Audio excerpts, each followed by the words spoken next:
உங்களை அடையாளப்படுத்துவதற்கு இன்னைக்கு கர்த்தர் உங்க டெஸ்டினி ஹெல்பர்ஸ் ரிலீஸ் பண்ணுவாரா? சிலர் உங்க வாழ்க்கை ஃபுல்லா அவங்க கஷ்டப்படுறதுக்கு காரணம் லேக் ஆஃப் ஸ்கில் இல்ல, லேக் ஆஃப் டேலண்ட் இல்ல, அவங்களுடைய அந்த தரிசன உதவியாளர்களோட சரியா கனெக்ட் ஆகல. ஆனா என்ன ஆச்சரியம்னா, சில நேரத்தில் அப்படிப்பட்டவங்க உங்க லைஃப் விட்டு எடுத்துருவார் ஆண்டவர். ஏன்னா அவங்க இருந்துகிட்டே இருந்தாங்கன்னா நீங்க அவங்கள தெய்வமாக்கிடுவீங்கல்ல. ஒரு எலியா எலிசாவை எழுப்பினார். எலிசாவுக்கு எலியா தேவைப்பட்டது. எத்தனை பேருக்கு கர்த்தரிடத்திலிருந்து ஒத்தாசை வேண்டும்? தேவன் தான் மனிதர்களை எழுப்புகிறார். நம்மை ஆசீர்வதிக்க பிரியப்படுகிறவர் அவர். ஆனால் சில வேளைகளிலே அந்த உதவியை ஆண்டவர் சில மனிதர்கள் மூலமாய் நமக்கு செய்வார். God is our helper.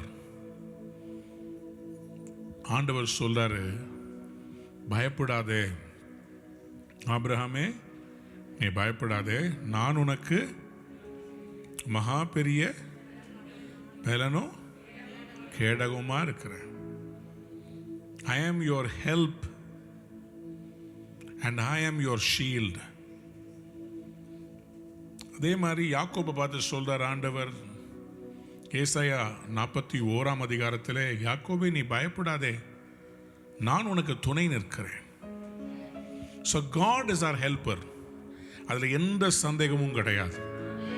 நம்ம எப்பெல்லாம் ஆண்டோட ஜெபிக்கணுமோ, என்ன ஜெபிக்கணும்னா, கர்த்தாவே எனக்கு உதவி செய்ய நீர் வாரும் ஆண்டவரே. ஆனா சில வேளைகளிலே ஆண்டவர் உங்களுக்காக நியமித்திருக்கிற அந்த அற்புதம் மனிதனுடைய தயவினாலே வர வேண்டியது அவசியமா இருந்து, தேவ கிருபையிலே நீங்கள் நிலைத்திருக்கிறீர்கள், விசுவாசத்திலே நிலைத்திருக்கிறீர்கள், ஜெபிக்கிறீர்கள், உபவாசம் இருக்கிறீர்கள். ஆனால் உங்களுக்காக நியமிக்கப்பட்ட அந்த நபர் உங்க வாழ்க்கையில அவர் குறுக்கிடாமல் இருப்பார் என்றால், அந்த எலியேசர் வருகிற வரையிலும் அந்த திருமண காரியம் நடக்காது. அந்த யோவான் ஸ்நானகன் விரலை காண்பித்து, இவரே உலகத்தின் பாவத்தை சுமந்து தீர்க்கிற தேவ ஆட்டுக்குட்டி. இயேசு கிறிஸ்துவுக்கே ஒரு நபர் தேவைப்பட்டார். நான் ஊழியத்தில்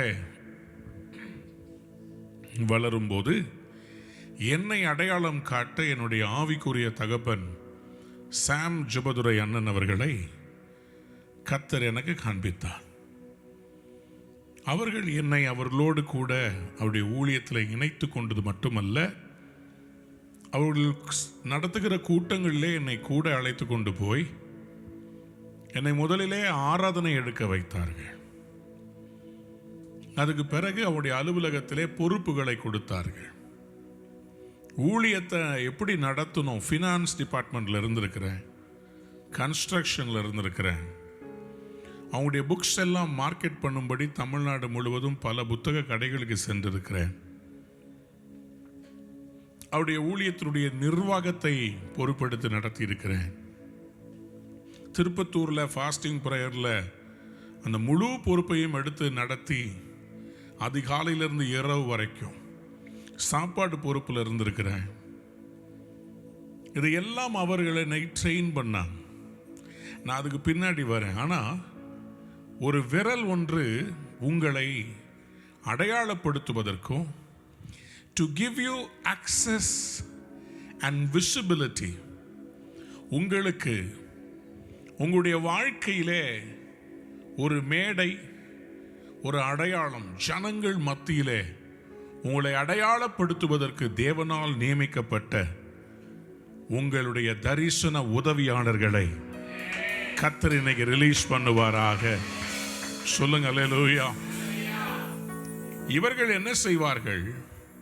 they will identify, எழுதி கொள்ளுங்க, they will identify, these destiny helpers will identify, embrace, உங்களை அவர்கள் ஏற்றுக்கொள்வார்கள். they will value you, உங்களை அவர்கள் ஒரு பொருளாக, ஒரு பொருட்டாக அவர்கள் கருதுவார்கள். they will appreciate you, உங்களை அவர்கள் உற்சாகப்படுத்துவார்கள். they will locate you, உங்களை அவர்கள் தேடி கண்டுபிடிப்பார்கள். உங்களை அவர்கள் கொண்டாடுவார்கள். they will celebrate you. தரிசனத்தின் உதவியாளர்கள், these destiny helpers, they will locate you. அன்பார்ந்த பிள்ளைகளே, என்னுடைய வாழ்க்கையில கர்த்தர் என்னை அப்படி பலருடைய வாழ்க்கையில பயன்படுத்தி இருக்கிறார். நான் கோத்தகிரி என்கிற மலை பிரதேசத்திற்கு, நீலகிரி மலையில் நான் சென்றிருந்த போது அங்கே ஒரு ஆராதனை நடந்தது. அது ஒரு சிஎஸ்ஐ ஆலயத்திலே நடந்தது. எனக்கு ட்ரம் வாசிக்கிறதுக்காக அங்கே இருக்கிற ஒரு பாஸ்டருடைய பையனை எனக்கு அறிமுகப்படுத்தினார்கள். அந்த பாஸ்டருடைய பையன் என்னோட கூட அந்த 3 நாட்களும் அந்த ட்ரம் வாசிக்கிறதுக்கு வந்தார்.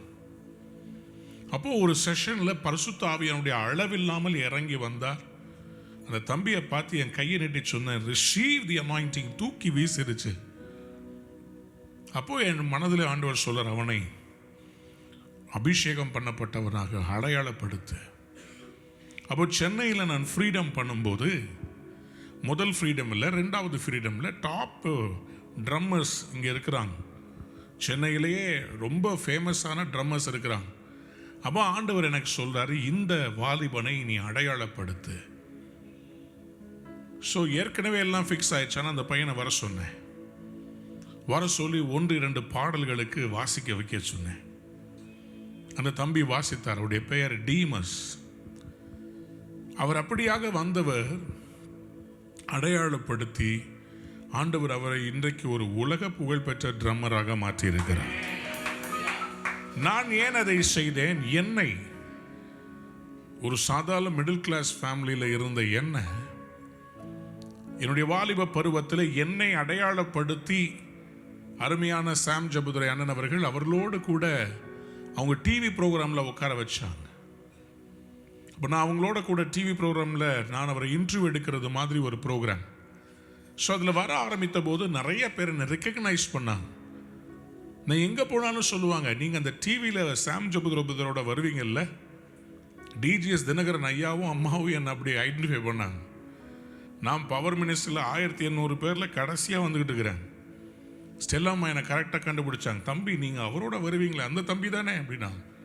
உடனே அங்கிள் இருந்து சொன்னாங்க, ஓ அவரா, ஆல்வினா, என்னப்பா என்ன மாதிரி ப்ரோக்ராம்ப்பா, எங்கே போனாலும் அந்த ப்ரோக்ராம் பார்க்காம நான் தூங்குறதே கிடையாது அப்படின்னு டிஜிஎஸ் அங்கிள் சொன்னாங்க. அப்போ நான் ஒன்றை புரிந்து கொண்டேன், நம்முடைய வாழ்விலே நம்ம என்னதான் தலைகீழாக நின்று எவ்வளோ டேலண்டடாக இருந்தாலும், என்னை விட டேலண்டட் பீப்புள் இங்கே உட்காந்துருக்கிறீங்க. என்னை விட பயங்கரம் வல்லமையாக பிரசங்கம் பண்ணுறவங்க உட்காந்துருக்குறாங்க தொலைக்காட்சிக்கு முன்பாக. என்னை விட ஜெபிக்கிறவங்க இருக்கிறாங்க. என்னை விட பயங்கரம் கிஃப்டடான மக்கள் இருக்காங்க. என்னை விட பெரிய பாஸ்டருடைய பசங்கள்லாம் இருக்கிறாங்க. என்னை விட நிறைய பேரோட கனெக்ஷன்ஸ் இருக்கிற நிறைய பேர் இருக்கிறாங்க. ஆனா ஆண்டவர் ஒரு மனிதனை தெரிந்தெடுப்பார் என்றால் அவனை உலகத்துக்கு எப்படி அடையாளம் காட்டணும்னு கர்த்தருக்கு தெரியும். சத்தமா ஒரு ஆமென் சொல்றீங்களா? உலகத்துக்கு உங்களை அடையாளப்படுத்துவதற்கு இன்னைக்கு கர்த்தர் உங்க டெஸ்டினி ஹெல்பர்ஸ் ரிலீஸ் பண்ணுவாரா? எஸ், சத்தமா ஒரு ஆமென் சொல்ல மாட்டேன். ஹல்லேலூயா. சிலர் அவங்க வாழ்க்கை ஃபுல்லா அவங்க கஷ்டப்படுறதுக்கு காரணம் லேக் ஆஃப் ஸ்கில் இல்லை, லேக் ஆஃப் டேலண்ட் இல்லை. அவங்களுடைய அந்த தரிசன உதவியாளர்களோட சரியா கனெக்ட் ஆகலை. சரியா கனெக்ட் ஆகாதனால அவங்க ப்ரொஜெக்ட் ஆகலை. It is very important where you are and with who you are. You need people who are destiny helpers with you. உங்க வாழ்க்கையில எங்க இருக்கிறீங்கன்றது ரொம்ப முக்கியம் இல்லை, யாரோட இருக்கிறீங்கன்றது ரொம்ப முக்கியம். எவ்வளவு திறமை தாழ்ந்துள்ளவர்களாய் இருந்தாலும் if you are not with the right people you will never make it. ஆகவே தான் டைம் அண்ட் அகைன் நீங்க டெஸ்ட் பண்ணி பார்த்துக்கிட்டே, என் கூட இருக்கிறவங்க do they add value to me or they deplete the value from me? எனக்கு இருக்கிற வேல்யூவோட அவங்க கூட்டுறாங்களா அல்லது என்கிட்ட இருக்கிற வேல்யூ அவங்க இறக்கிக்கிட்டே இருக்கிறாங்களா? Are they a blessing? Are they a baggage? நல்ல கவனித்துக் கொள்ளுங்க. லோத்து ஒரு பேக்கேஜ், ரூத் ஒரு blessing. எத்தனை பேருக்கு புரிஞ்சிச்சு? அவ எல்லாவற்றையும் இழந்திருக்கலாம், ஆனா ரூத் ஒரு blessing. ஆபிரகாம பாரு, ஈக்குவல் அமௌண்ட் ஆஃப் blessing லோத்து கிட்ட இருக்கலாம், ஆனா லோத் ஒரு baggage.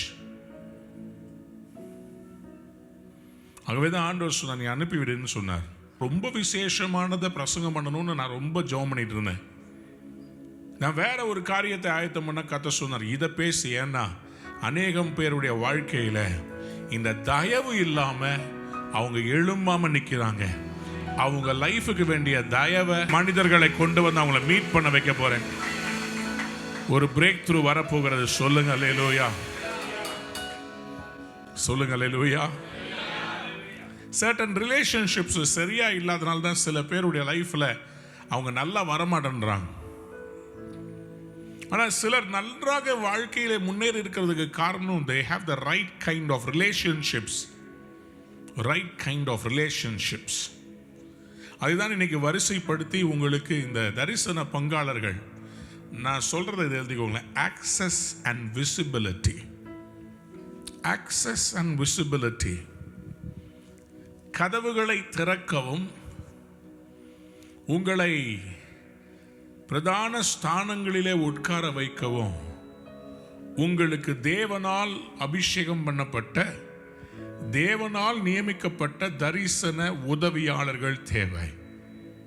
Destiny helpers. Destiny helpers இவங்க உங்களை ஹெல்ப் பண்ணி உங்களுடைய தரிசனத்தை நிறைவேற்றும்படி தேவனாலே அனுப்பப்பட்டவர்கள். இதில் நான் சில செக்ரிகேஷன்ஸ் பண்ணி வச்சு உங்களோட கூட பகிர்ந்து கொள்ள. முதலாவதாக எழுதி கொள்ளுங்க, இவர்கள் யார் என்று சொன்னால் இவர்களை நான் பிளக் என்று சொல்லுவேன். They are destiny connectors. ஒரு பிளக்கை தூக்கி நீங்க ஒரு சாக்கெட்ல வச்சுட்டீங்கன்னா இந்த பிளக்குடைய வேலை என்னன்னா, நீங்களுடைய சுவரில் இருக்கிற அந்த பவரை உங்களுடைய கேட்ஜெட்டுக்கு இந்த பிளக்கால கன்வே பண்ண முடியும். அதே மாதிரி டெஸ்டினி கனெக்டர்ஸ், தரிசனத்தை இணைக்கிறவர்கள் தேவை. உங்கள் தரிசனத்தோடு அந்த தரிசனத்திற்கு வேண்டிய இடத்தையும் அதற்கான ரிசோர்ஸையும் இணைக்கிறவர்கள். இவர்களால், நல்லா புரிந்து கொள்ளுங்க, இவர்களால் உங்களுடைய தேவைகளை சந்திக்க முடியாமல் போனாலும் தேவை இருக்கிற ஜனங்களோடு உங்களை இவர்கள் சேர்த்து விடுவார்கள். சொல்லுங்க அல்லேலூயா. எத்தனை பேருக்கு அப்படிப்பட்டவங்க வேணும்?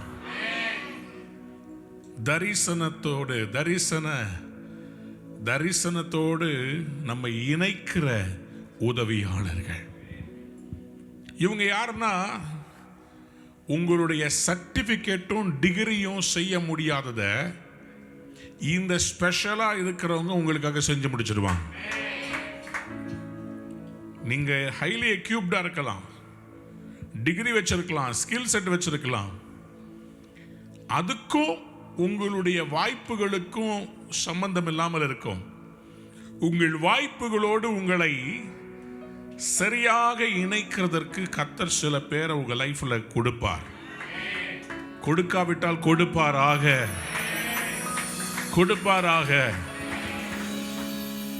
உதாரணத்துக்கு யாரை நான் சொல்லுவேன்னு சொன்னா, 2 ராஜாக்கள் புஸ்தகம் 5ஆம் அதிகாரம் 2ஆம் 3ஆம் வசனத்தை வாசிங்கள். 2 ராஜாக்கள் 5ஆம் அதிகாரம் 2ஆம் 3ஆவது வசனங்கள்.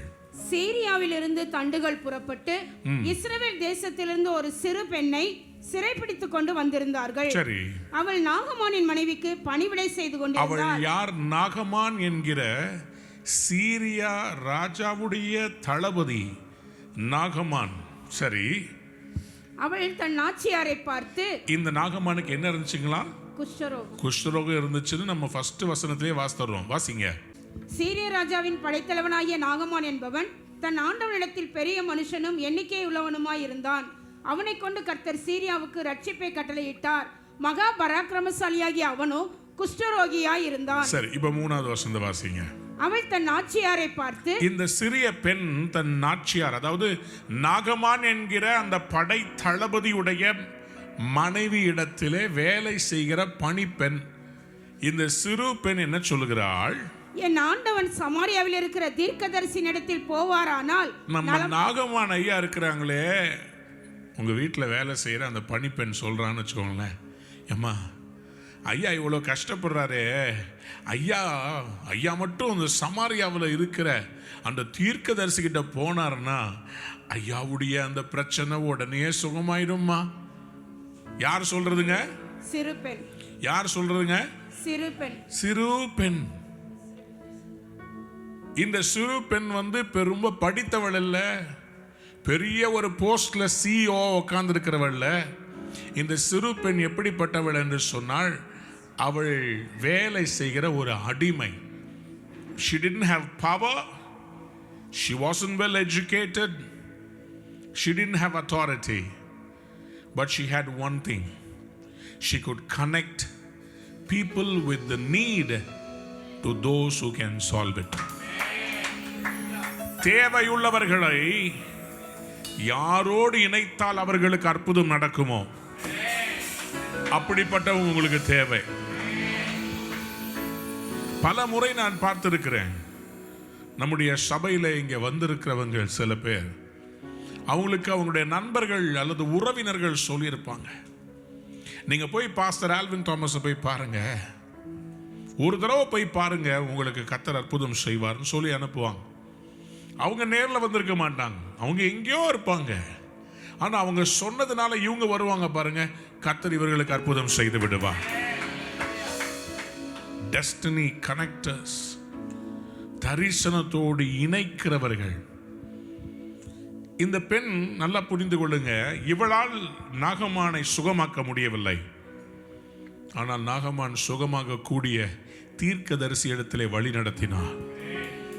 இந்த இந்த இந்த வேலைக்கார பெண்ணுக்கு ஆஃபீஸ் இல்லை, பேம்ஃப்லெட் இல்லை, விசிட்டிங் கார்டு கிடையாது.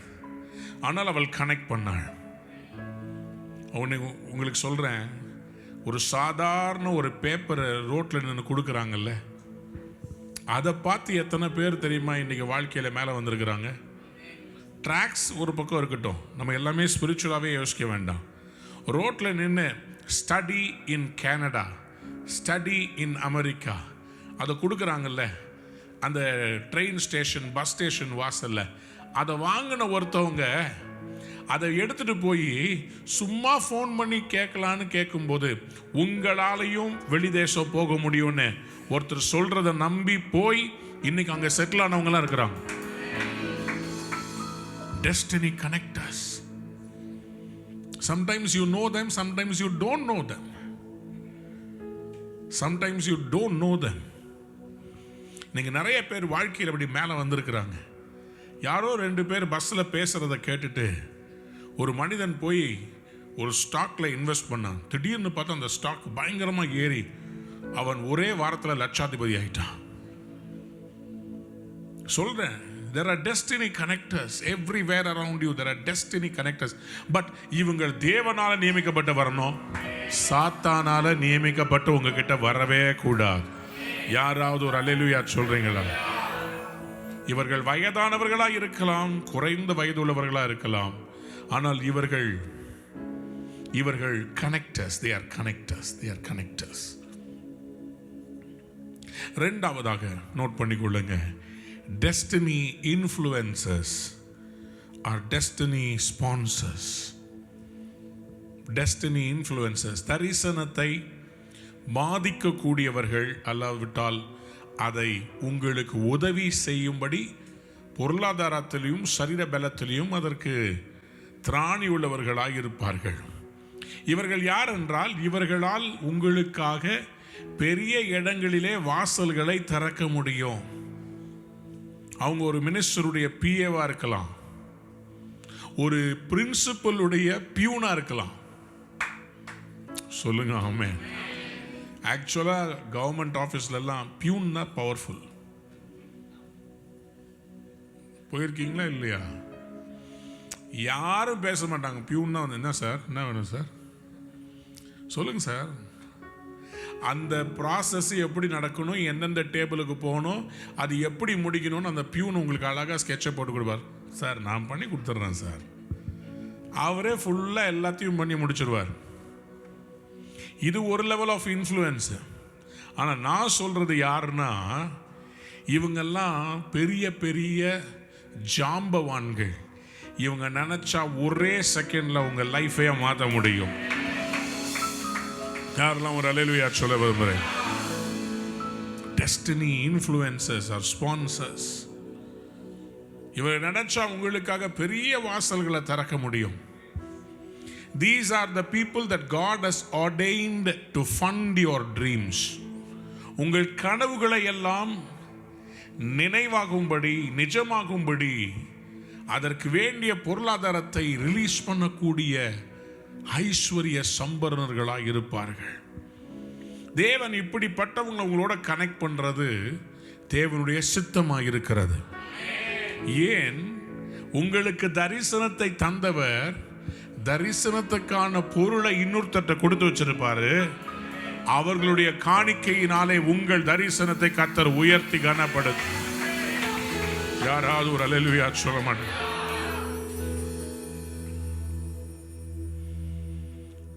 நம்முடைய ஊழியம் வளர்ந்ததுக்கு காரணம் இப்படிப்பட்ட தரிசன உதவியாளர்கள் பலரும் நம்முடைய ஊழியத்திலே ஆரம்பத்தில் இருந்திருக்கிறாங்க.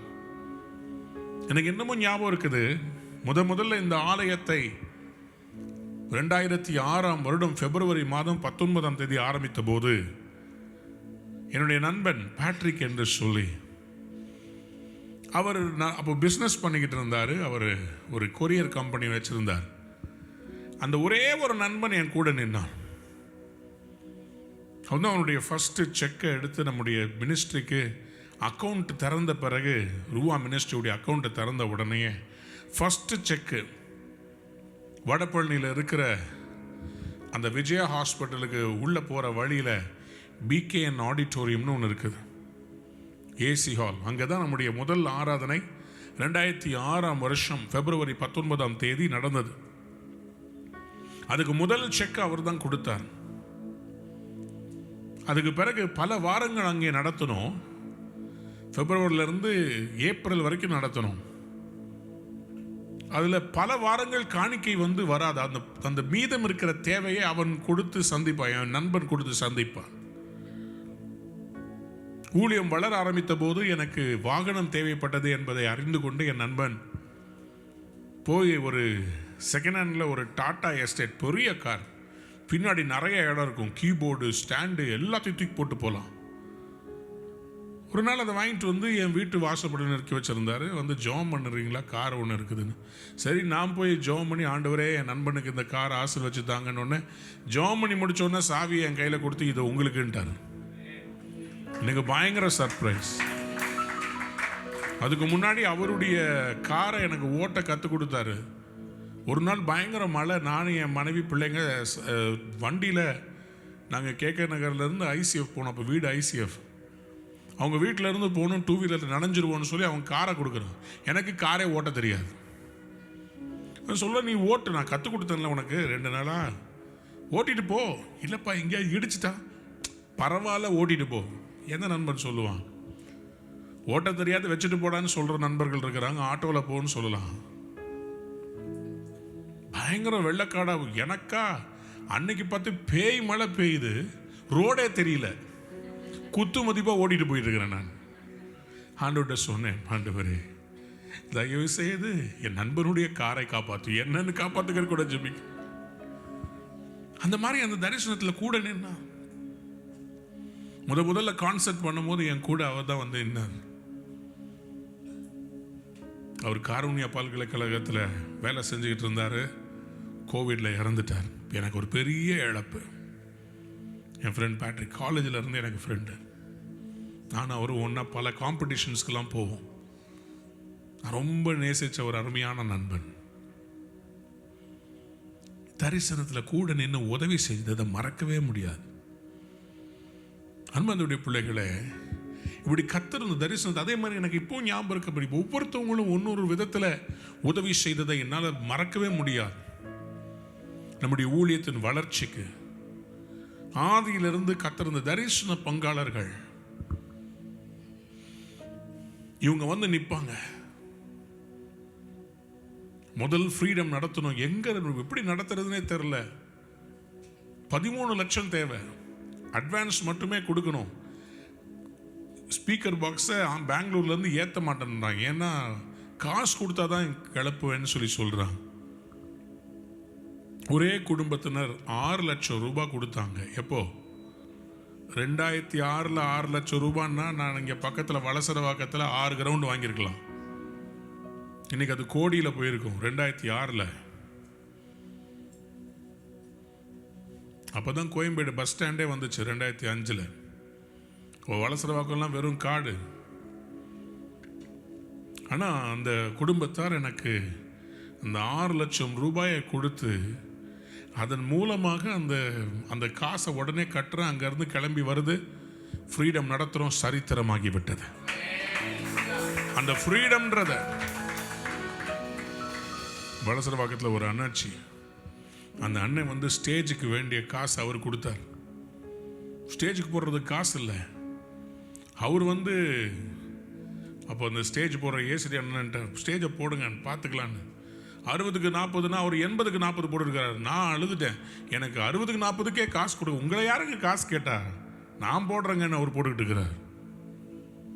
எதுக்கு சொல்ல வரேன்? உங்க மேல கர்த்தருடைய அபிஷேகம் இருக்குதுன்னு தெரிஞ்சா உங்களை ஆசீர்வதிக்க சில தரிசன பங்காளர்களை கொண்டு வருவார். அதன் மூலமாய் கர்த்தர் அவர்களை ஆசீர்வதிப்பார். எத்தனை பேர் உற்சாகமா ஒரு அல்லேலூயா சொல்றீங்க? எத்தனை பேருக்கு இப்ப நம்பிக்கை வருது? உங்களுக்கு உதவி செய்ய, உங்க லைஃப்ல உங்களுக்கு உதவி செய்யறதுக்கு கர்த்தர் இந்த மாதிரி ஆட்களை எழுப்புவார். அவங்க வந்து அவங்க வேலையை செஞ்சுட்டு போயிடுவாங்க. ஆனா என்ன ஆச்சரியம்னா, சில நேரத்தில் அப்படிப்பட்டவங்களை உங்க லைஃபை விட்டு எடுத்துருவார் ஆண்டவர். ஏன்னா அவங்க இருந்துகிட்டே இருந்தாங்கன்னா நீங்க அவங்கள தெய்வமாக்கிடுவீங்கல்ல. ஏதாவது தேவைன்னா உங்க மைண்ட்ல அவங்க தான் வருவாங்க. ஓகே, அவங்ககிட்ட போயிட்டா வந்துடும். ஆண்டவர் அதுக்காகவே சிலரை என்னுடைய லைஃப்ல இருந்து எடுப்பாரு. எதுக்குன்னு சொன்னா, ஆல்வின் நீ என்னைக்குமே என்னதான் பார்க்கணும். அதனால நம்ம எப்போதுமே கேர்ஃபுல்லா இருக்கணும். இவர்களுக்கு நன்றி உள்ளவர்களா இருக்க வேண்டும். ஆனால் அவர்களை நம்பி இருக்கக்கூடாது. கர்த்தரை நம்பி வாழ வேண்டும். சொல்லுங்க அல்லேலூயா. ஆண்டவராகிய இயேசு கிறிஸ்து, நிறைய பேர் சொல்றாங்க அவர் ரொம்ப ஏழை கிடையாது. He was not poor, he chose to be poor. அவர் ஏழையாய் வாழ வேண்டும் என்று அவர் பிரிஸ்கிரைப் பண்ணவும் இல்லை. ஏழையாய் வாழ வேண்டும் என்று யார்கிட்டையும் சொல்லவே இல்லை. பிரியமானவனே, உன் ஆத்துமா வாழ்வது போல சுகமாய் இருந்தன சொன்னாரு. அவர் அப்படி சொல்லவே இல்லை. எதுக்காக பேதுருடைய படகுல மீனை கர்த்தர் நிரப்பி காமிச்சார்? அவர் நிறைவின் தேவன். அல்லேலூயா. ஏன் வியாதிகளை சுகமாக்கினாரு? ஏன் அவர் மீன் வாயிலிருந்து பணத்தை எடுத்து அவருக்கும் பேதுருக்கும் அவர் டாக்ஸ் கட்டினாரு? ஏன்னா அவரு நிறைவின் தேவன். அவரே டாக்ஸ் கட்டியிருக்காருன்னா பார்த்துக்கோங்களேன். இன்கம் டாக்ஸ் ஆண்டவராக இயேசு கட்டியிருக்கிறார். நான் இப்படி சொல்றேன், ஆண்டவராக இயேசு கிறிஸ்து ஏழையாக இருந்தால் எதற்காக அவருடைய ட்ரெஸ்ஸை சீட்டு போட்டு எடுக்கணும்? சாதாரண ட்ரெஸ் தானுங்களே. ரத்தம் தோய்ந்த அந்த ட்ரெஸ்ஸை எதுக்குங்க வந்து சீட்டு போட்டு உனக்கா எனக்கான்னு ஏங்க போட்டி போட்டு எடுக்கணும்? அதை ஏன்னா அந்த ட்ரெஸ்ஸு ஒரே நெசவுனால பின்னப்பட்ட ஒரு ட்ரெஸ், விசேஷமானது. சொல்லுங்க ஆமென். அல்லேலூயா. நம்ம ஐஸ்வர்யமான இருப்பது கர்த்தருக்கு பிரச்சனை இல்லை. ஐஸ்வர்யத்தை நம்பி வாழ்றது கர்த்தருக்கு பிரச்சனை. ஐஸ்வர்யத்தையே நம்பி வாழ்றது ஆண்டவருக்கு பிரச்சனை. அதனால்தான் ஆண்டவர் சொன்னாரு, உலக சம்பத்தின் மேல உங்களுடைய ஆசையை வைக்க வேண்டாம், பணத்தாசை பிடித்தவர்களா இருக்க வேண்டாம்னு ஆண்டவர் சொன்னார். ஸோ அப்படிப்பட்டவங்களை நீங்க பார்க்கும்போது அவங்கள உங்களுக்கு தெய்வமாய் மாற்றக்கூடாது. யோசேப்பு, அரிமத்தியா ஊரனாகிய யோசேப்பு, இவரை குறித்து வாசிக்கிறீங்களா? லூக்கா 23ஆம் அதிகாரம் 50 53 வசனத்தை வாசிப்போம். யோசேப்பு என்னும் பேர் கொண்ட ஒரு ஆலோசனைக்காரன் இருந்தான். அவன் உத்தமனும் நீதிமானுமாய் இருந்தான். அவன் யூதருடைய பட்டணங்களில் ஒன்றாகிய அரிமத்தியாவிலிருந்து வந்தவனும் தேவனுடைய ராஜ்யத்திற்கு காத்திருந்தவனும் யூதர்களுடைய ஆலோசனைக்கும் செய்கைக்கும் சம்மதியாதவனுமாய் இருந்தான்.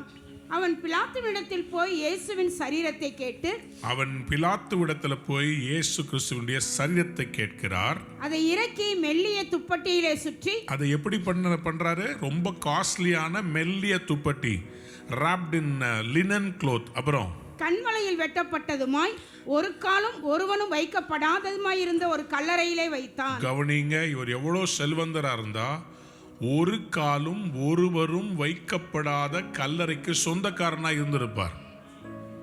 ஒரு அல்லேலூயா சொல்றீங்களா? அப்படியானா ஒரு புது கல்லறையை இவர் வாங்கி வைத்திருந்திருக்கிறார். ஜோக்கா ஒன்று சொல்லுவாங்க, எதற்காக யோசேப்பு, அரிமத்தியா ஊராகனாகிய யோசேப்பு கல்லறையை இயேசுவுக்கு கொடுத்தாருன்னா ஜோக்கா சொல்லுவாங்க, அது ஒரு வீக்கெண்டுக்கு தானே.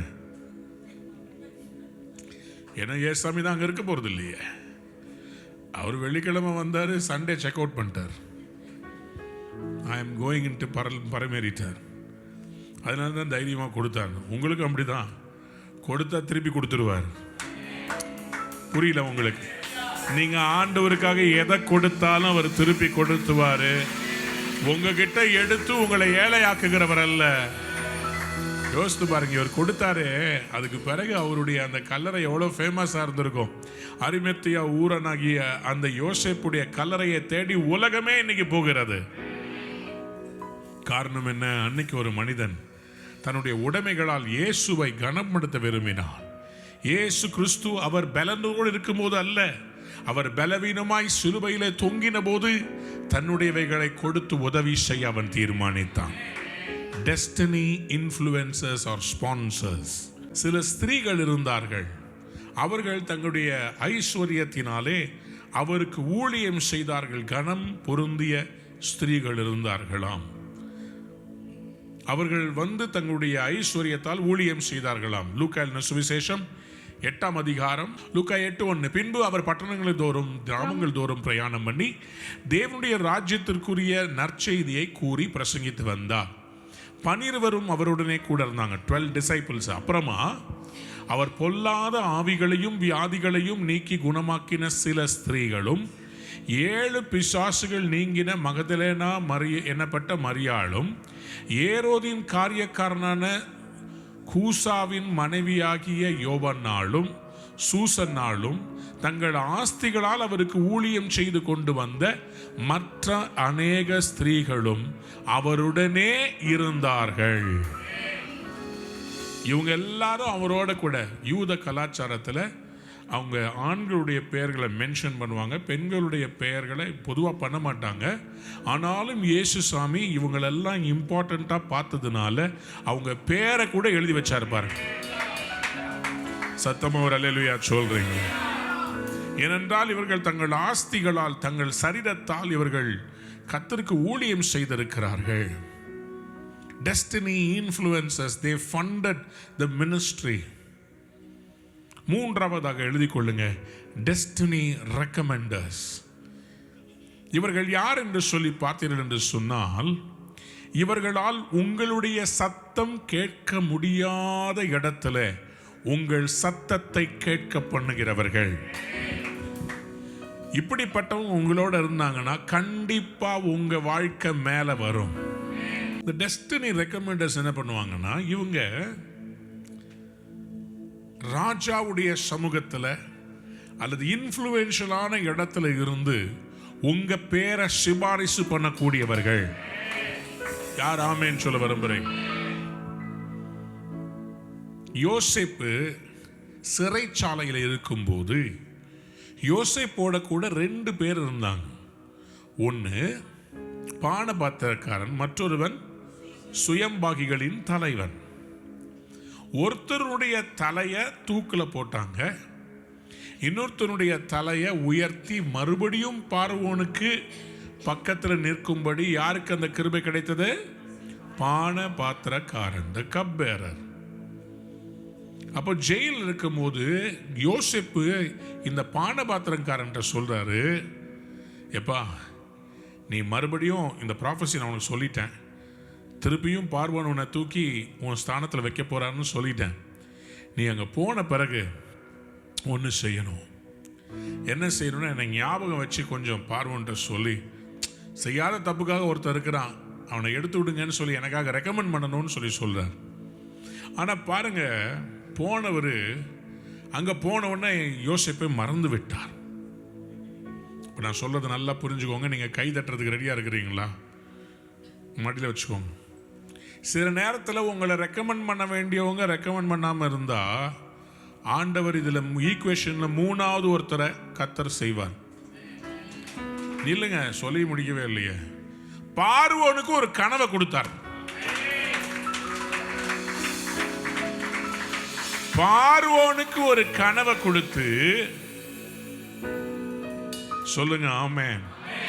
பார்வோனுக்கு ஒரு கனவை கொடுத்து அந்த கனவை வேற யாரும் சால்வ் பண்ண முடியாத மாதிரி வச்சுட்டார். உங்களுக்காகவும் ஒரு பிரச்சனையை கர்த்தர் உருவாக்குவார். அதுக்கு நீங்க தான் சொல்யூஷன். நீங்க ஜெபம் பண்ணீங்கன்னா தான் அற்புதம் நடக்கும். நீங்க ஜெபம் பண்ணீங்கன்னா தான் அந்த பிசாசு போகும். நீங்க தீர்க்கதரிசனம் சொன்னாதான் அந்த வியாதி விலகும். உங்க மூலமா தான் செய்யணும்னு கர்த்தர் வச்சிருப்பாரு. சொல்லுங்க அல்லேலூயா. என்னைக்கோ உங்ககிட்ட ஆசீர்வாதம் வாங்கிட்டு போனவங்களுக்கு திடீர்னு ஒரு பிரச்சனை வரும். அன்னைக்கு யோசிப்பாங்க, அடடடா அந்த அண்ணன் அந்த அக்கா அவங்ககிட்ட தானே நமக்கு அற்புதம் நடந்துச்சு, அவங்கள மறந்துட்டோமே. திருப்பி அடிப்பாங்க, ஃபோன் அடிப்பாங்க, அக்கா எப்படி இருக்கீங்க, அக்கா அண்ணே எப்படி இருக்கீங்க அண்ணே. ரொம்ப நாள் நம்மளை மறந்து போயிருப்பாங்க. ஆனால் தேவை வரும்போது கரெக்டாக அடிப்பாங்க. ஒரு பிரச்சனை ஒன்று அவங்க மனசு அப்பவே குத்தும். சொல்லுவாங்க, உங்களுக்கு நான் காணிக்க தரணும்னு நினைச்சேன், நான் மறந்துட்டேன், கண்டிப்பா நான் வரும்போது உங்களை கொண்டு வருவேன். சொல்றவங்க சொல்ல மாட்டாங்க. இப்படி இந்த பானபாத்திரக்காரன் ராஜா கிட்ட போன ஒன்று மறந்தாலும் பார்வோனுக்கு ஒரு கனவை கர்த்தர் கொடுத்தாரு பாருங்க. இந்த இரவு கர்த்தர் சிலருக்கு கனவுகளை தருவாராக, சிலருடைய தூக்கத்தை டிஸ்டர்ப் பண்ணுவாராக. உங்களுக்காக சிலருடைய தூக்கத்தை டிஸ்டர்ப், சிலருடைய தூக்கத்தை கர்த்தர் டிஸ்டர்ப் பண்ணுவாராக. அவர்களுக்கு ஒரு தரிசனத்தை கொடுப்பாராக. உங்களுக்காக கர்த்தர் சிலருடைய தூக்கத்தில் சில கனவுகளை தருவாராக. அது இன்டர்பிரேஷன் உங்ககிட்ட தான் இருக்குது. அந்த இன்டர்பிரேஷன் விளக்க உங்ககிட்ட தான் இருக்குது. அவங்களுடைய பெரிய பிரச்சனைக்கு, அவங்களுடைய பெரிய ப்ராப்ளமுக்கு சொல்யூஷனை கர்த்தர் யோசேப்பு ஆகிய உன்னிடத்திலே கொடுத்திருக்கிறார். யோசேப்பு கனிதரம் செடை.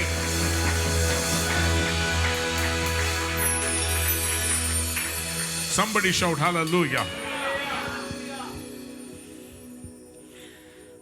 ஆதியாகமம் 41:9. அப்பொழுது பானபாத்திரக்காரன் தலைவன் பார்வோனை நோக்கி, நான் செய்த குற்றம் இன்றுதான் என் நினைவில் வந்தது. எவ்வளோ நாள் உனக்கு வரவே இல்லைன்னு அங்கே போனவுடனே ஜாலியாக ராஜாவோட சேர்ந்து சாப்பிட்டுக்கிட்டு நம்மளை ஒருத்தன் தூக்கி விட்டானே, நமக்கு தீர்க்க தரிசனம் சொன்னானே, அதனால தானே நம்ம வந்தோம், நமக்காக ஜெபிச்சாங்களே, நமக்காக கொடுத்தாங்களே, அதை மறந்துடுறாங்க. இப்போ பாருங்க, பார்வோன் இடத்துல இப்போதான் இந்த பானபாத்திரக்காரன் சொல்றான். ஆதியாகமம் 41:10. பார்வோன் தன்னுடைய ஊழியக்காரர் மேல் கடும் கோபம் கொண்டு என்னையும் சுயம்பகைகளின் தலைவனையும் தலையாரிகளின் அதிபதி வீடாகிய சிறைச்சாலையில் வைத்திருந்த காலத்தில் நானும் அவனும் ஒரே ராத்திரியில வெவ்வேறு பொருள் கொண்ட சொப்பனம் கண்டோம். அவர் சொல்றாரு, எல்லாத்தையும் சொல்லிட்டு 41:13 பாத்தீங்கன்னா, அவன் எங்களுக்கு சொல்லிய அர்த்தத்தின்படியே நடந்தது. இப்போ அவன் சொல்றான், யோசேப்பை அழைக்கிறார் பார்வோன்.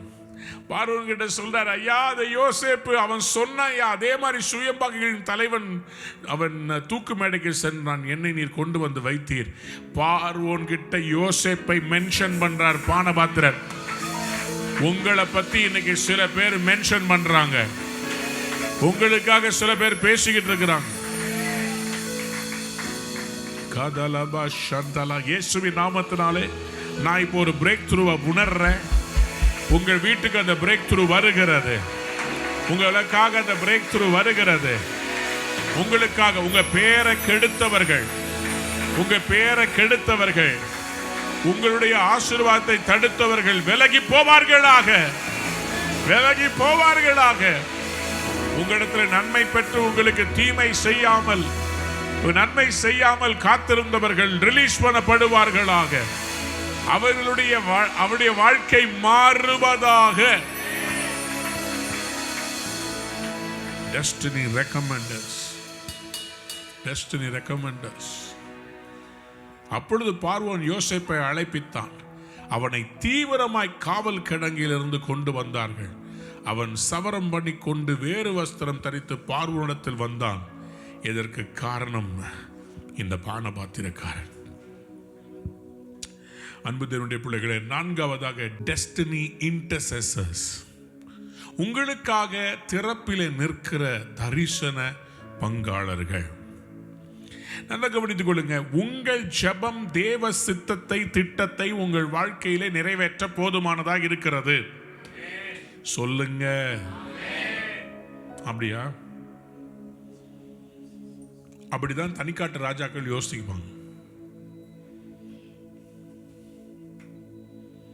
ஏசாமிக்கு 12 பேர் கூட தேவைப்பட்டாங்க. உங்களுக்கு ராஜா. சில பேர் யாரு கூடயும் சேர மாட்டாங்க. பார்த்துருக்கீங்களா? சர்ச்சுக்கு வந்தால் அவங்க மட்டும் ஸ்தோத்திரம் ஸ்தோத்திரம் ஸ்தோத்திரம். பாவி பாவி மோசம், நான் மட்டும் நான். இப்படி சில பேர் இருப்பாங்க. யாரோடையும் பேசவும் மாட்டாங்க, யாருக்கிட்டையும் மூஞ்சி கொடுக்க மாட்டாங்க. என்னவா பரிசுத்தமா, அவங்களோட பேசினா என் பரிசுத்தம் போயிடும். அப்பா, நீ பேசாம இமயமலையில் போயிட்டீன்னா யாரும் இருக்க மாட்டாங்க, பரிசுத்தமா இருக்கலாம். தம்பி என்ன சொல்றான், அண்ணே எனக்கு சோதனை மேல சோதனை, சோதனை இல்லாத ஒரு இடம் சொல்லுங்க. நான் சொன்னேன் இமயமலைக்கு போயிருப்பா, அங்க யாருமே இருக்க மாட்டாங்க. அன்பு தேவனுடைய பிள்ளைகளே, இன்னைக்கு ஆண்டவர் நம்மை பார்த்து சொல்றார், இருக்கிற இடத்துல தான் உனக்கு விடுதலை. ஆனா தனியா முடியலன்னு சொன்னா என்ன பண்றதுங்க? தனியா என்னால முடியல, தனியா என்னால முடியல. சொல்லுங்க ஆமென். அப்ப நமக்கு ஒரு ஆள் தேவை. லூக்கா 22 அதிகாரம் 31, 32 வசனங்களுக்கு திருப்புங்க. லூக்கா 22, 31, 32. பின்னும் கர்த்தர், சீமோனே சீமோனே, இதோ கோதுமையை சுலகினால் புடைக்கிறது போல சாத்தான் உங்களை புடைக்கிறதற்கு உத்தரவு கேட்டுக்கொண்டான். நானோ உன் விசுவாசம் ஒளிந்து போகாதபடிக்கு உனக்காக வேண்டிக் கொண்டேன். நீ குணப்பட்ட பின்பு உன் சகோதரரை ஸ்திரப்படுத்து என்றார். சீமோனே சீமோனே, இதோ கோதுமையை சுளக்கினால் புடைக்கிறது போல சாத்தான் உங்களை புடைக்கிறதற்கு உத்தரவு கேட்டுக்கொண்டான். சீமோனே, எல்லாரையும் புடைக்க போறான்ப்பா சாத்தான். என்னை காட்டி கொடுக்க போறாங்க, என்னை கொண்டு போக போறாங்க, சிலுவையில் அறைய போறாங்க. நீ என்ன பண்ண போற சீமோனே? தரிசன பங்காளராய் இயேசு என்ன செய்கிறார்? சீமோன் சொல்றார், நானும் உனக்காக வேண்டிக் கொண்டேன். எத்தனை பேருக்கு இதை பத்தி இப்படிப்பட்டவங்க உங்களை சுத்தி வேணும்ன்றவங்க அவங்க மட்டும் ஒரு ஆமேன்னு சொல்றீங்களா? Your dreams need to be empowered by the prayers of not only yours but a group of intercessors who can stand with you. பிசாசு பேதுருடைய ஊழியத்தை கெடுக்கணும்னு என்னென்னமோ திட்டம் போட்டான். ஆனா இயேசு சாமி சொன்னார், நான் ஏற்கனவே ஜெபிச்சிட்டேன், அந்த பிரச்சனை வரும்போது நீ காப்பாற்றப்படுவாய். நான் சொல்றத நல்லா கேட்டு கை தட்டுங்க. யூதாசை பார்த்து ஆண்டவர் சொல்லல, நானும் உனக்காக வேண்டிக் கொண்டேன்னு. அதனால அவன் ஆண்டு கொண்டு செத்தான். பேதுரு மறுதலித்தார். ஆண்டவர் சொன்னா, நானும் உனக்காக வேண்டிக் கொண்டேன். The only difference between Judas and Peter is this. இயேசு சாமி பீட்டரோட கூட தரிசன பங்காளராய் நடக்க விரும்பினார். ஏனென்றால் அவருக்கு தெரியும், இவன் குணப்பட்ட பிறகு சகோதரரை ஸ்திரப்படுத்துவான். அல்லேலூயா. அதுக்கு தான் உங்களுக்கு சரியான சபை தேவை, சரியான போதகர் தேவை, சரியான லைஃப் பார்ட்னர் தேவை, சரியான ஜெப குழு தேவை. சபையில தனிக்காட்ட ராஜாவா இருக்காதீங்க. சபையில ஒரு டீமா ஜெபிக்கிற உங்க வீட்டில் இந்த லைட் ஹவுஸ் பிரேயர்ன்றது நடத்தணும். நம்முடைய கேர்சல் தான் லைட் ஹவுஸ். உங்க வீட்டுக்கு பக்கத்தில் இருக்கிற விசுவாசிகளோடு இணைந்து நடத்தணும்.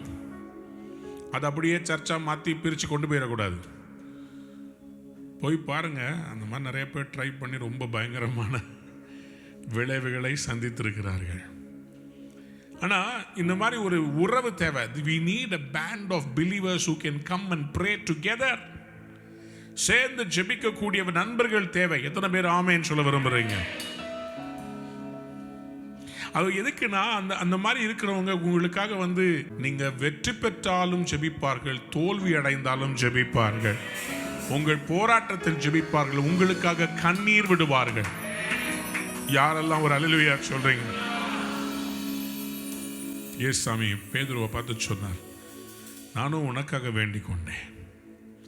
ஆபிரகாம் லோத்துக்காக அவர் ஜெபித்தாருங்க.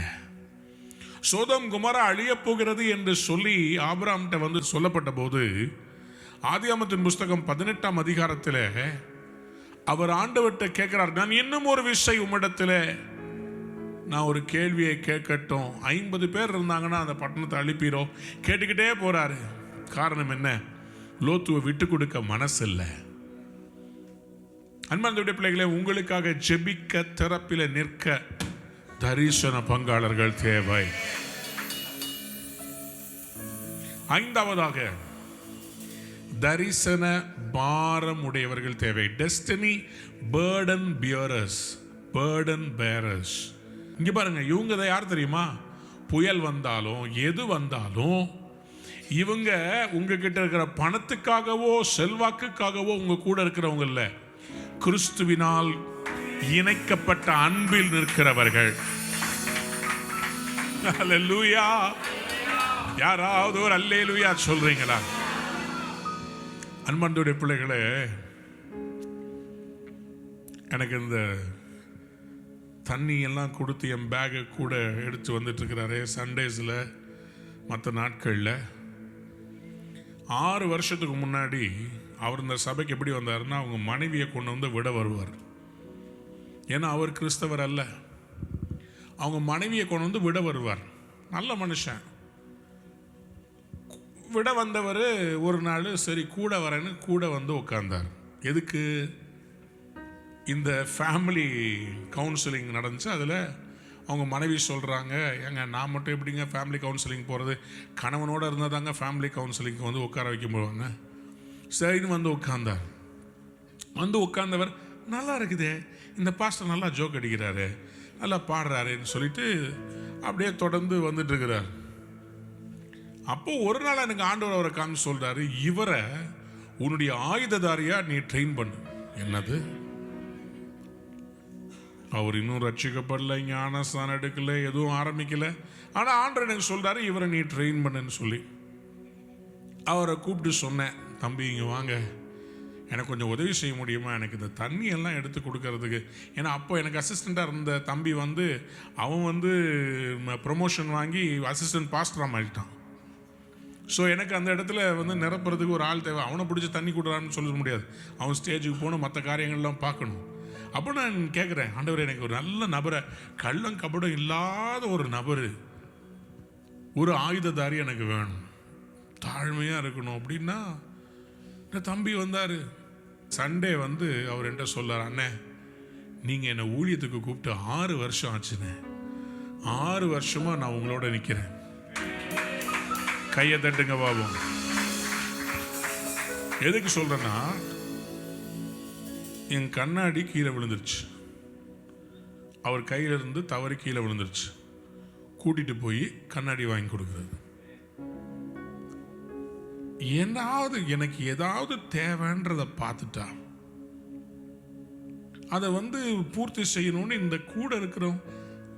என்னை பற்றி யாராவது புகழ்ந்து பேசினாலும் அதை சந்தோஷப்படுவாங்க, யாராவது ஏதாவது தப்பாக பேசினா கண்ணீர் விடுவார். உங்களை பற்றி இப்படி சொன்னாங்கண்ணே, எனக்கு ரொம்ப மனசு கஷ்டமாயிடுச்சுண்ணா. எப்படின்னா உங்கள் கூட இருந்துகிட்டே இப்படி செய்ய முடியும்? கிறிஸ்டியன் இல்லைங்க, புறஜாதிகளும் ரட்சிக்கப்பட்டு வந்து என்கிட்ட ஆண்டவர் ஊழியம் ஆரம்பிக்கும் போது ஒரு தீர்க்க தரிசன வார்த்தையை கொடுத்தார். ஏசாயா 61 அதிகாரத்தில் 4-5 வசனத்தில் இப்படியாக ஆண்டவர் தீர்க்க தரிசனமா ஒரு தீர்க்கதரிசி மூலமா என்கிட்ட பேசினார். அப்போ அவர் சொன்னாரு, அவர்கள் நெடுங்காலமாய் பாழாய் கிடந்தவைகளை கட்டி, நெடுங்காலம் பாழாய் கிடந்தவைகளை கட்டி, பூர்வத்தில் நிர்மூலமானவைகளை எடுப்பித்து, தலைமுறை தலைமுறையாய் இடிந்து கிடந்த பட்டணங்களை, பாழான பட்டணங்களை புதிதாய் கட்டுவார்கள். சரி, மறு ஜாதியார் நின்று கொண்டு, யார் நின்று கொண்டு? மறு ஜாதியார், அதாவது இந்த யூதர்கள் அல்ல, ஆனா மறு ஜாதியார் நின்று கொண்டு உங்கள் மந்தைகளை மேய்த்து, அந்நிய புத்திரர் உங்கள் பண்ணை ஆட்களும் உங்கள் திராட்சை தோட்டக்காரருமா இருப்பார்கள்.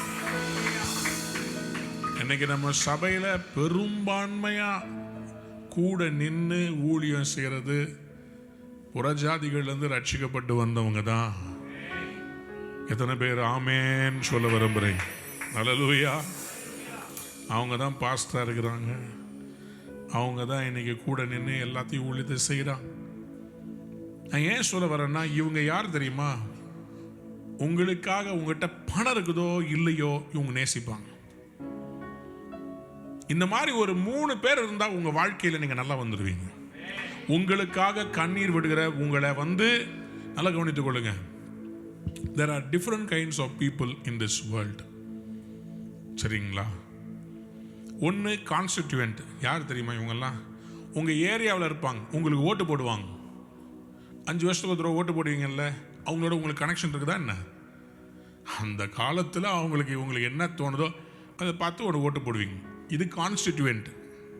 இது மாதிரி சபைக்கு சில பேர் வருவாங்க, ஓட்டு போடுவாங்க. பாஸ்டர் நீங்கள் நல்லா பிரசங்கம் பண்ணார், இன்னைக்கு இல்லையா வேறு சர்ச்சுக்கு போயிடுவோம். First week CSI, second week AG, third week ரூவா. இவங்கெல்லாம் இந்த மாதிரி கான்ஸ்டிடியூவன்ஸு. இவங்கெல்லாம் நம்பவே முடியாது. இவங்க உங்களுக்காக நிற்க மாட்டாங்க. அப்புறம் இன்னொருத்தவங்க இருக்கிறாங்க, இவங்க யார் தெரியுமா? காம்ரேட்ஸ். யுத்தத்துக்கு போகிறோம்ல, யுத்தத்துக்கு போகும்போது கூட சண்டை போடுறதுக்கு வரான் பார்த்தீங்களா, இவன் தான் காம்ரேடு. உங்களுக்கு எதிரி இருக்கிற வரைக்கும் கூட இருப்பான், யுத்தம் முடிச்சுன்னா அவன் வீட்டுக்கு போயிடுவான். அது வரைக்கும் மாமே மச்சான்னு பழகுவான். நம்மளாம் ஒரே பங்கரில் ஒரே சட்டில் சாப்பிட்டு ஒரே படுத்தில் தூங்கி இவங்க சேர்ந்து வருவாங்க. அப்படியே பெரிய மீட்டிங்க்கெலாம் கூட வந்துப்பாங்க. அண்ணே செஞ்சிடலானே, உடச்சிடலானே, முடிச்சிடலானே பயங்கரமாக நிற்பாங்க. கொஞ்சம் மீட்டிங்லாம் இல்லைன்னு வச்சுக்கோங்களேன், அப்படியே பிசுத்து போயிடுவாங்க. ஸ்பெஷலாக எதுவும் இல்லையா, அப்படியே சரதன்னு. ஏன்னா அவங்களுக்கு ஏதாவது ஒரு யுத்தம் இருக்கணும். அந்த யுத்தத்தில் இவங்களும் மேடையில் நிற்கணும், கூட வரணும், போகணும். இதுதான் அவங்களுக்கு தேவை, காம்ரேட்ஸ். ஆனால் ஒரு முக்கியமான 3வது நம்பர் இருக்கிறாங்க. அவங்க யார் தெரியுமா? கான்ஃபிடன்ட்டே. இவங்க யார் தெரியுமா? நீங்கள் எதற்காக இருக்கிறீர்களோ அதை நேசிக்கிறவர்கள் அல்ல, உங்களை நேசிக்கிறவர்கள். புரிஞ்சவங்க ஒரு அல்லேலூயா சொல்றீங்களா? இப்படிப்பட்டவங்க உங்க லைஃப்ல இருந்தாங்கன்னா நீங்க நல்லா வந்துருவீங்க. என்னுடைய அலுவலகத்தில், நம்ம ரூவா அலுவலகத்தில் பணத்துக்காக வேலை செஞ்சவங்களை நான் பார்த்துருக்கிறேன். ஃப்ரீடம் மாதிரி பெருவிழாக்களுக்காக வேலை செய்ய வந்தவங்களை பார்த்துருக்கிறேன். ஆனால் இன்னைக்கு சலிச்சு என் கூட இருக்கிறவங்கள சில பேர், எல்லாரும் இல்லை, சில பேர், அவங்களுக்கு நான் 2 மாதம் சம்பளம் போடாமல் இருந்திருக்கிறேன், 3 மாதம் சம்பளம் போடாமல் இருந்திருக்கிறேன், அவங்கள்ட்ட நேரில் பேசாமல் இருந்திருக்கிறேன். ஒரே வருஷத்தில் 7 ஃப்ரீடம் நடத்தி இருக்கிறோம். இரவு பகல் தூக்கம் பார்க்காம, சாப்பாடு பார்க்காம, எனக்கு ஹோட்டல் இருக்குதா, எனக்கு பெட் இருக்குதா, தரையில் படுப்பாங்க, பாயில் படுப்பாங்க, டெம்போ டிராவலர்லேயே தூங்கியிருப்பாங்க. டெம்போ டிராவலரில் டிராவல் பண்ணி அவங்களுக்கு உடம்பு சூடாகி வழியில் வயிற்றால போயிருக்குது. ஆனாலும் பேண்ட்டை இழுத்து போட்டுக்கிட்டு வந்து அங்கே ஸ்பீக்கரை கட்டுறது என்ன, வீடியோவை நைட்டோட நைட்டாக எடிட் பண்ணி அடுத்த நாள் காலையில் எனக்கு ப்ரமோ கொடுத்துருவாங்க. நைட்டோட நைட்டா. இவங்க யார் தெரியுமா? இவங்க தான் கான்ஃபிடென்ட். இவங்களை நம்பி நீங்க எவ்வளோ லட்சம் வேணா கொடுக்கலாம், இவங்களை நம்பி நீங்க எதை வேணா எடுத்துட்டு போகலாம். இவங்க கூட இருந்தீங்கன்னா உங்க வாழ்க்கையே நல்லா இருந்துரும். Destiny burden bearers. Destiny burden bearers. இயேசு சாமியோட எல்லாரும் நடந்தாங்க. எல்லாரும் ஊழியம் 12 பேர் இருந்தாங்க. பேதுரு, நாமும் அவரோடு சேர்ந்து போவோம். தோமா, நாம் அவரோடு கூட மரிக்க போவோம். ஒரு பயம் இல்லை தெரியுமா? ஏசாமியை அரெஸ்ட் பண்ணும்போது எல்லாரும் ஓடி போயிட்டாங்க. ஆனா ஒன்னே ஒண்ணு, யோவான் இருக்கிறார்ல, யோவான் அப்போஸ்தலன், அவரு துண்டக்கான துணியக்கான ஓடினாரு. அவரும் ஓடினாரு. ஆனா சிலுவைக்கு பக்கத்துல அம்மாவை யார்கிட்ட ஒப்படைக்கலாம்னா ஒரே ஒரு சீஷன் மட்டும் இருக்கிறான். அங்கவே தான் அந்த சீஷனை பார்த்து சொன்னாரு, அதோ உன் தாய், அதோ உன் மகன், என் பொறுப்பை நான் கொடுத்துட்டு போறேன். யோவானே, எனக்கு அப்புறமா எங்க அம்மாவை நீ தான் பார்த்துக்கணும். எவ்வளவு பொறுப்பா யோவான் இருந்த. யாராவது ஒரு அல்லேலூயா சொல்ல மாட்டேன்.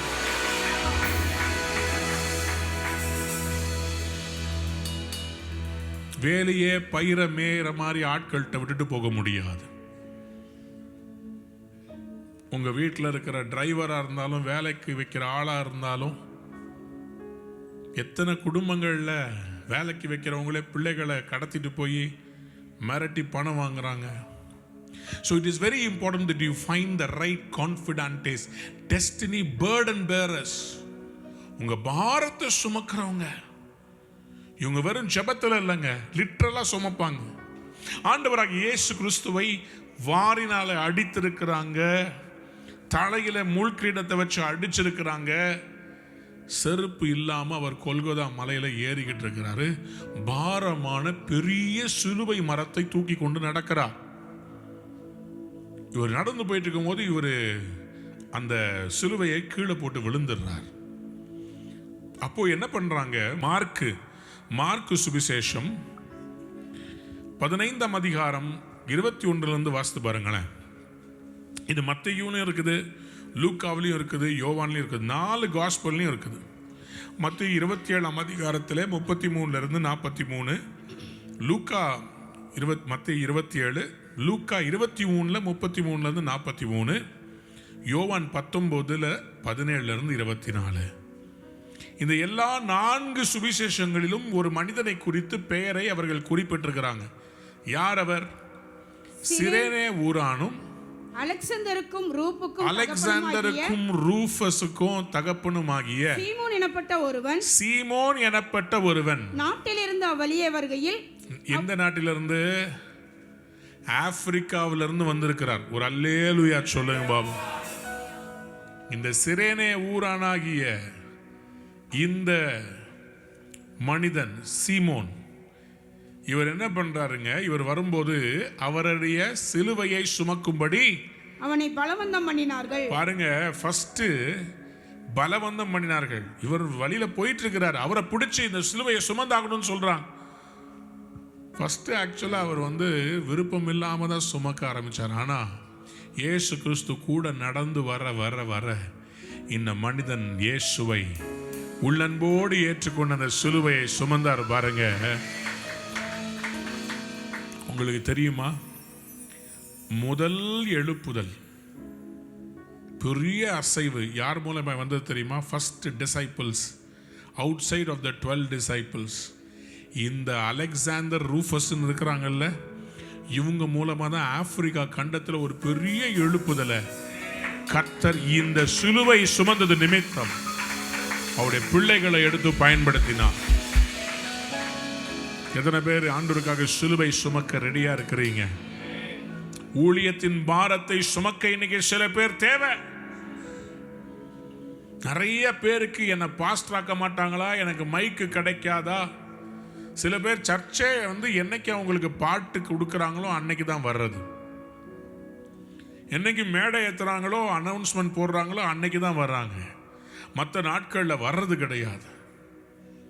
இதெல்லாம் ஒரு பெரிய தவறான புரிந்து கொள்ளுதல். ஆண்டவருக்கு சிலுவை சுமக்க டெஸ்டினி பர்டன் பேரர்ஸ் தேவை. சர்ச்சின் மட்டும் இல்லைங்க, ஆஃபீஸ்லையும் சரிங்க. இப்படிப்பட்ட பர்டன் பேரர்ஸ் இருந்தால் தான் ஒரு சிஇஓவா உங்கள் கம்பெனியை நீங்கள் உயர்த்த முடியும். சில பேர் இருப்பாங்க, பார்த்துருக்கீங்களா, சாவி எல்லாத்தையும் கடைசியாக பூட்டிட்டு சுவிட்ச் ஆஃப் பண்ணி. ஏன் இவங்களுக்கு குடும்பம் கிடையாதா? குழந்தைய மனைவி கிடையாதா? இவங்களுக்கு இருக்கிறாங்க. ஆனால் இவங்க எப்படின்னா பாரத்தை தங்கள் மேல் சுமக்கிறவர்கள். அவங்கள உலகம் எப்படி தெரியுமா பார்க்கும்? கையால் ஆகாதவங்க, பிழைக்க தெரியாதவங்க, ஜிங் சாக் இப்படிலாம் பேர் வைப்பாங்க. ஆனால் அவங்க பேசினா பேசிட்டோம். பர்டன் பியரர்ஸை கர்த்தர் ஒரு நாளில் ஒரு நாள் ஆசீர்வதிப்பார். ஆறாவதாக டெஸ்டினி மென்டர்ஸ். இவங்க யார் தெரியுமா? இவங்களுக்கு நல்ல அனுபவம் இருக்கும், இவங்களுக்கு நல்ல எக்ஸ்போஷர் இருக்கும். இவர்கள் உங்களை சத்தியத்துக்குள் நடத்துவார்கள். ஏனென்றால் ஏற்கனவே இவர்கள் சத்தியத்தில் வளர்ந்தவர்களாக இருந்தபடியினாலே இவர்கள் சத்தியத்துக்குள்ளே நடத்துவாங்க. சத்தமாக ஒரு ஆமேன்னு சொல்லுங்களேன். ஐசக் நியூட்டன் ஒரு காலத்தில் இப்படி சொன்னார், நான் மற்றவர்கள் பார்க்கிறதை விட அதிகமாய் பார்ப்பேன் என்று சொன்னால், எதற்காகன்னு சொன்னால், நான் சில பெரிய ஜெயன்ஸ் உடைய ஷோல்டர்ல நிக்கிறதுனால தான் என்னால் தூரமாக பார்க்க முடியுது. எனக்கு என்ன ஆசைனா, என் லைஃப்ல என்னால் எட்ட முடியாத உயரத்தை, பார்க்க முடியாத தரிசனத்தை சிலரை என் தோள் மேல தூக்கி வச்சு, என் தோள்ல தூக்கி வச்சு அவங்கள மென்டர் பண்ணி உருவாக்க விரும்புகிறேன். சொல்லுங்க அல்லேலூயா. நான் 26 வயதுல ஊழியத்துக்கு வரும்போது நான் சாதிக்க வேண்டும் என்று ஊழியத்துக்கு வந்தேன். ஆனால் இன்றைக்கு 25 வருடங்களுக்கு பிறகு என் மனதில் வருகிற ஒரே எண்ணம், மற்றவர்களை சாதிக்க வைக்க வேண்டும், மற்றவர்களை எழுப்ப வேண்டும், மற்றவர்களை உயர்த்த வேண்டும். ஆகவேதான் இந்த 6 hours 7 hours worshipல நிறைய புது worship leaders இன்ட்ரோடியூஸ் பண்ணி அவங்களை என் தோள்ல தூக்கி நிக்க வைக்கிறேன். இவங்களை உலகத்துக்கு அடையாளம் காட்ட வேண்டாமா? ஜோஷுவான்ற ஒரு இளம் வாலிபன், அமெரிக்கா தேசத்தில் இருக்கிறவர், தமிழ் பேச தெரியாது, ஆனா தரிசனம் இருக்கிறது, பாரம் இருக்கிறது. அவருக்கு நான் டிரான்ஸ்லேட் பண்ணணும்னு அவசியம் இல்லை, அவருக்கு சாட்சி கேட்கறதுக்காக கூட நிக்கணும்னு அவசியம் இல்லை, அவருக்கு வர்ஷிப் லீட் பண்ற வர்ஷிப் லீடரா நான் மாறணும்னு அவசியம் இல்லை.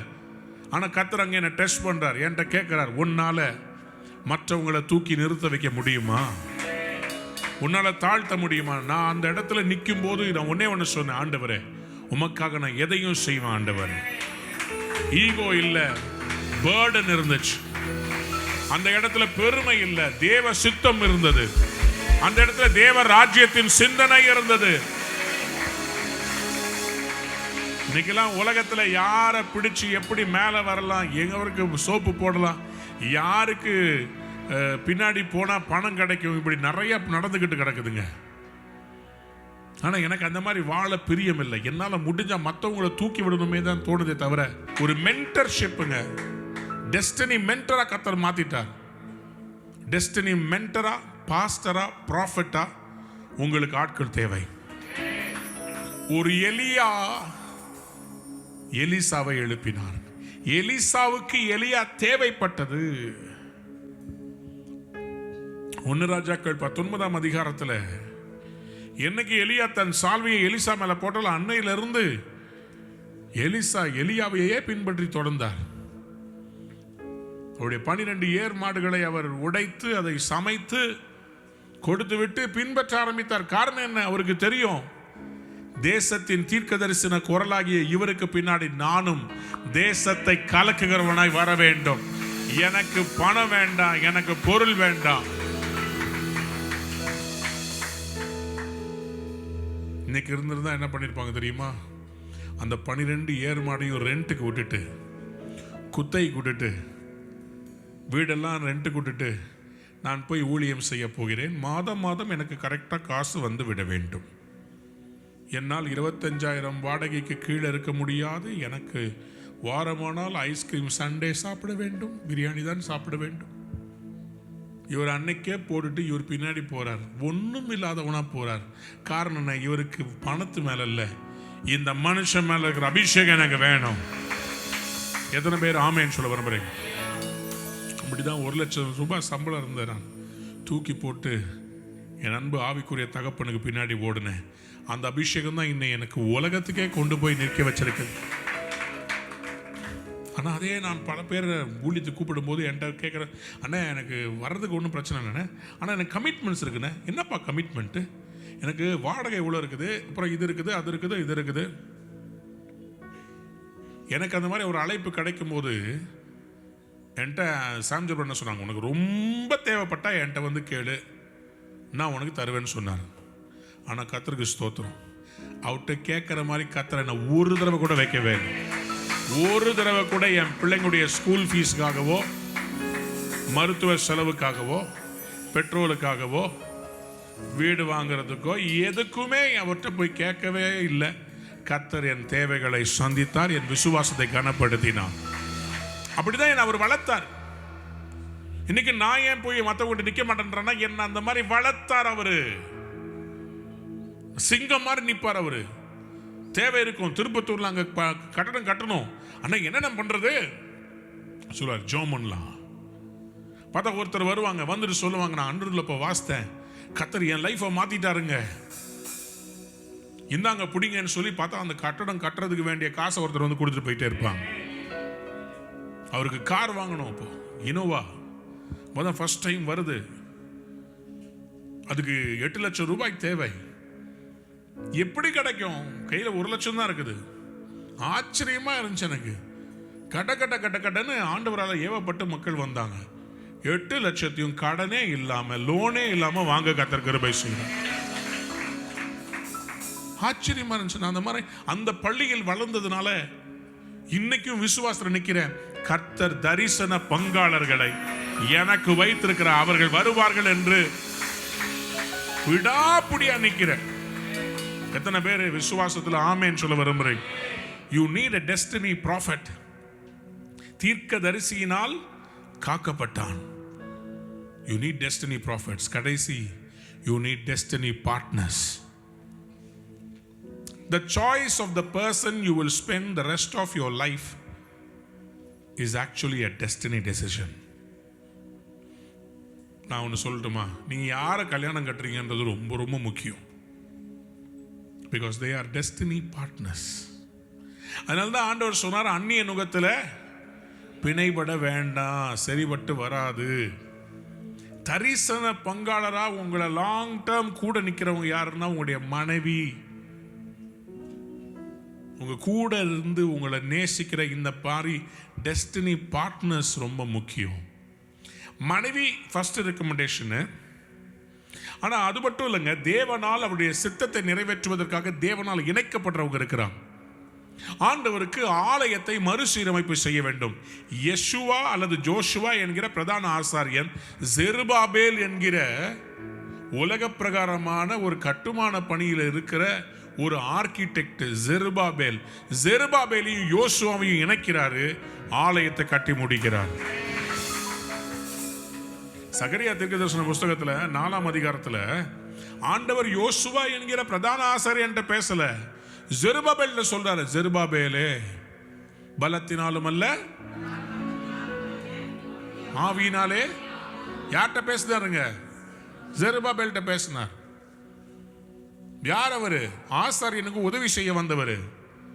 இன்னைக்கு கர்த்தர் சில ஜெருபாபேல்களை பார்த்து சொல்றாரு, உங்க பிசினஸ் நான் ஆசீர்வதிக்க போகிறேன், உங்களுடைய குடும்பத்தை நான் ஆசீர்வதிக்க போறேன், நீங்க தேவனுக்கு மிகுந்த பிரயோஜனமா இருக்க போறீங்க.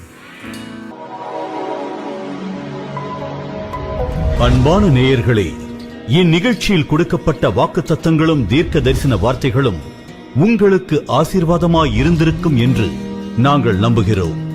நீங்கள் பெற்ற ஆசீர்வாதங்களையும் ஜெப விண்ணப்பங்களையும் மற்றும் உங்கள் காணிக்கைகளையும் அனுப்ப வேண்டிய எங்கள் முகவரி: ரூவா ஊழியங்கள், எண் 82, ஜவஹர்லால் நேரு சாலை, சிம்ஸ் மருத்துவமனை எதிரில், வடபழனி, சென்னை 26.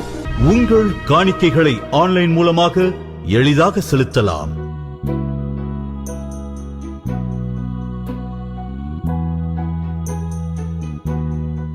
எங்கள் இணையதள முகவரி www.ruhaministries.org.